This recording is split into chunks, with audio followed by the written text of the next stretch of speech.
RSSനെതിരെ ആത്മഹത്യാക്കുറിപ്പെഴുതി യുവാവ് ജീവനൊടുക്കി. കോട്ടയം വഞ്ചിമല സ്വദേശിയായ യുവാവാണ് മരിച്ചത്. ഇന്നലെ തിരുവനന്തപുരം തമ്പാനൂരിലെ ലോഡ്ജിൽ വെച്ചാണ് ആത്മഹത്യ ചെയ്തത്. 4 വയസ്സ് മുതൽ RSSകാർ ലൈംഗികമായി പീഡിപ്പിച്ചു എന്ന് ഇൻസ്റ്റാഗ്രാം പോസ്റ്റിൽ ആരോപണമുണ്ട്. അഞ്ജു ജയപ്രകാശ് ആയിരുന്നു കൂടുതൽ വിവരങ്ങളുമായി. അഞ്ജു, വിശദാംശങ്ങൾ. രുചിഷ്, ഗുരുതരമായിട്ടുള്ള ഒരു ആരോപണം ഉന്നയിച്ച് ഒരു ആത്മഹത്യാക്കുറിപ്പ് പങ്കുവെച്ചാണ് യുവാവ് ഇപ്പോൾ ആത്മഹത്യ ചെയ്തിരിക്കുന്നത്. കഴിഞ്ഞ ദിവസമായിരുന്നു സംഭവം ഉണ്ടായിരുന്നത്. തിരുവനന്തപുരത്തുള്ള തമ്പാനൂരിലെ ഒരു ലോഡ്ജിലാണ് ജീവൻ ഒടുക്കിയിരിക്കുന്നത് യുവാവ്.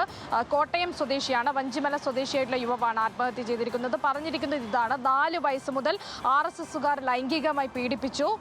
ഇത് OCDക്കും വിഷാദ രോഗത്തിലേക്കും നയിച്ചിട്ടുണ്ടായിരുന്നു. പലതവണ ആത്മഹത്യ പ്രവണത ഉൾപ്പെടെ തോന്നിച്ചിട്ടുണ്ടായിരുന്നു.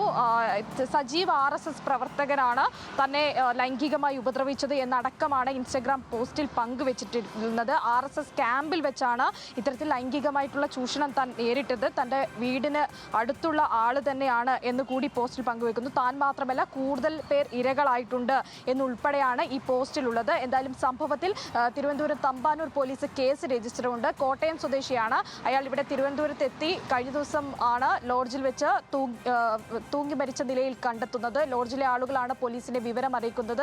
തൊട്ടു പിന്നാലെയാണ് ഇൻസ്റ്റഗ്രാമിൽ ഷെഡ്യൂൾഡ് ചെയ്തു വെച്ചിട്ടുള്ള പോസ്റ്റ് പ്രത്യക്ഷപ്പെടുന്നത്. ഇതോടുകൂടിയാണ് ലൈംഗികമായിട്ടുള്ള പീഡനത്തിന് പിന്നാലെയാണ് ഈ ആത്മഹത്യ ചെയ്തത് എന്ന നിഗമനത്തിലേക്ക് പോലീസ് എത്തുന്നത്. സംഭവത്തിൽ കേസെടുത്ത് അന്വേഷണം ആരംഭിച്ചിട്ടുണ്ട്. രുചീഷ്. ശരി അഞ്ജു.